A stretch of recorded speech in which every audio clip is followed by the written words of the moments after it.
Hi, this is Alex at Ithaca Cybersecurity, and on this week's edition of Profit Insights, we're going to be going through the Serendipity or strategy, Boston Consulting Group's Growth Share Matrix, to understand how that can lead to more profitable investment decisions. So when we describe an event as fortunate, now we're really acknowledging that the greater part of the contributing factors are either outside of our control, not fully understood, or both. It therefore follows that for corporate investment decisions, it may be prudent to bring as much relevant information within our comprehension and control as possible to maximize our luck. Now, the growth share matrix, which was developed in the 1970s by one of the founders of the Boston Consulting Group, Bruce Henderson, gives us a framework for doing just that.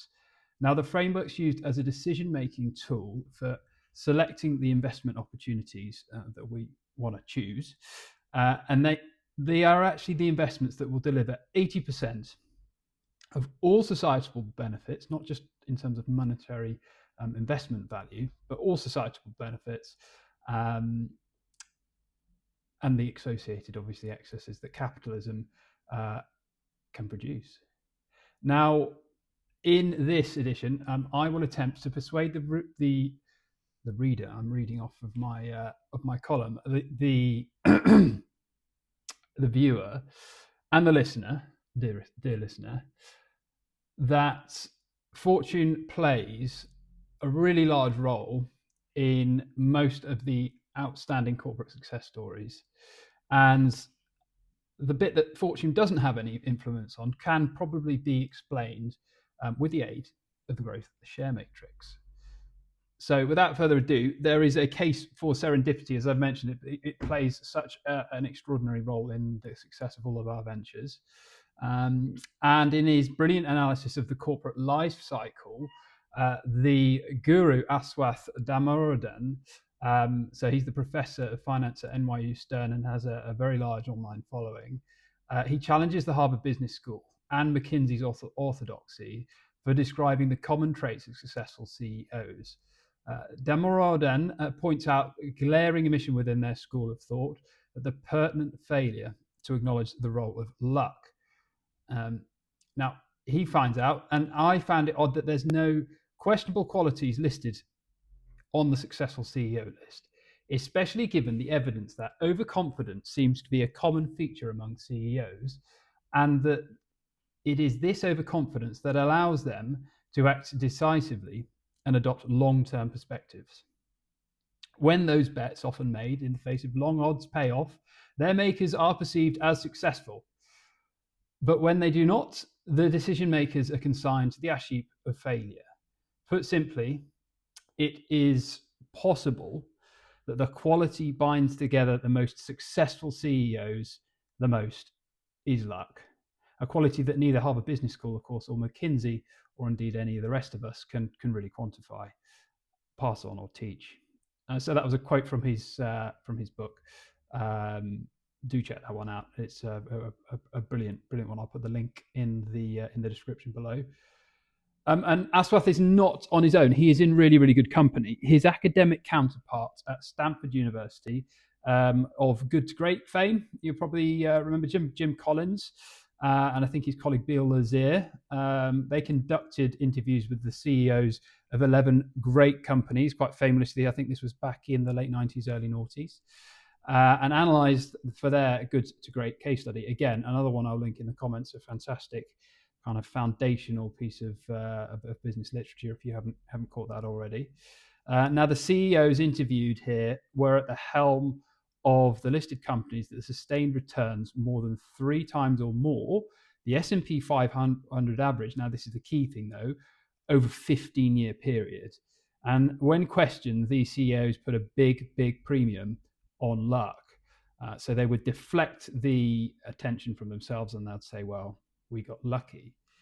Now, Colin argues that says a lot more about the humility of the CEOs that he interviewed rather than the reality of the conditions that were outside of their control, obviously, the serendipity, the lucky side of things. that contributed to the unusual level of success. And I probably agree with him. However, we can't ignore this. And any number of times that you go through the interview transcript, so this is a quote from Collins's book, I was just looking back at the Sam Siegel transcript from Nucor. I said, well, how do you guys make such good decisions? And he goes, well, I guess we were really lucky in our decisions. So again, coming back to luck. Now the Matthew effect, I'm not going to get too biblical on you here, but compounding luck. So for everyone who has, this is the Matthew effect, for everyone who has, more will be given, and he will have abundance, but from him who does not have, even what he has will be taken away. Matthew 25:29. Now, this is often quoted. Richard Koch recently quoted it in his book, Unreasonable Success, I believe, and How to Achieve It. Very, very good book. Again, I will put the link in the comments, in the description below. But this is often quoted, and is quoted again in Outliers by Michael Gladwell. And he makes probably the most compelling argument for the role of serendipity in predicting positive outcomes, or more specifically, definitely the role of time and place. So things that are out of your control, where you're born, and the time you were born. So a premise that's understandably quite downplayed amongst the kind of self-help style of business literature. Quite understandably. So during research, Gladwell noticed that a disproportionate number of professional Canadian hockey players were born in January, February, or March, so in the winter months. The cutoff for youth hockey in Canada just so happens to be January 1st, which means that January-born child athletes have almost a 12-month advantage in comparison to their peers born in December. Now, for any of you that have got young children, and especially children that go into school 4 years old or 5 years old, as we do in the UK. Now, we can debate whether that was a good idea or not, but it's 4 in the UK. You'll notice the massive difference between having an early baby, like an October baby, that's old for the year, or an August, September baby who's very, very young for the year. That's a 20% difference. So same principle applies here in Canada for youth hockey, obviously. So what was then a perceived talent by the hockey scouts was in fact an issue of timing, which, as the Matthew effect describes, is then compounded over time as the preferentially selected winter-born child athletes go on to get more ice time, better coaching, more opportunities than their autumn-born peers. So as a reminder, the Matthew effect would state that for everyone who has, more will be given, and he will have abundance. But from him who does not have, even what he has will be taken away. Harsh, but true. And I think we can probably see a lot of that going on. Generally, that's kind of how life works. So positioning. And a closer to home example of the Matthew effect, depending where you live, of course. When you live near Canada, it is probably again coming from Silicon Valley. And the entrepreneurs, Bill Gates, Steve Jobs, Eric Schmidt, who made their names, obviously, with 3 of today's, we call them the Mag 7, the Magnificent 7. They're holding a huge amount of the S&P 500's value at present, at time of writing anyway, and this is May 2026. We'll see if that's true in June. But according to Gladwell's research, the most reliable predictor as to whether you turn out a Silicon Valley billionaire in the 2000s was again your date of birth. So in this instance, you needed to be born in the mid-1950s, which put you in your late teens or early 20s, when the personal computing revolution really, really took off in the late 1970s. And this meant you had a very, very slim chance, but you had a shot at being the first and the youngest to get your 10,000 hours in. So Gladwell's names are synonymous with that, isn't it? The 10,000 hour rule of computer programming, practicing ahead of similarly talented individuals, but they were a year later, or they were a year earlier, or they were just outside that window. So fortune must put one in the right place at the right time to capitalize on your own intrinsic talents. And that doesn't mean guile or determination are obviously unimportant factors in determining success. But according to Gladwell, to become the outlier, the Bill Gates, the Eric Schmidt, the Steve Jobs, the Elon Musk. You need more than just unique character traits. Your unique character traits must first be underpinned by very, very fortunate positioning and something demonstrably outside of our control. Now, I'm definitely in part in agreement with this point of view. Luck as a product of circumstance and something you're born into. And there's not much more we can go on to talking about that. But the more we mature into adolescence in adulthood, the more independent we get, the greater the influence we can exert on our own outcomes.